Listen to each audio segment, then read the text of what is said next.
Vaviente Onaks Jesics Magnaja Rafuza Akola ye Jesic Côté 100%. Kuma pitski foko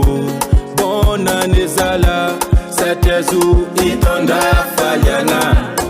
Edikanzenya tika ifale Atika iravo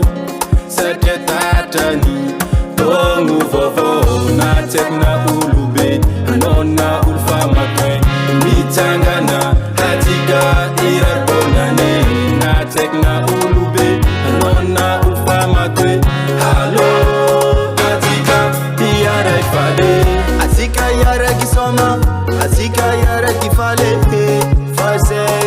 simanga vakulu Arabenga naru, tachan pangu vovo Mwa, Samuela velu Navi bonne année, atika yara kifale Navi bonne année tonton, tantini, atika yara kitinjaki, amiseni mbamera fale, atika pila fami, tada,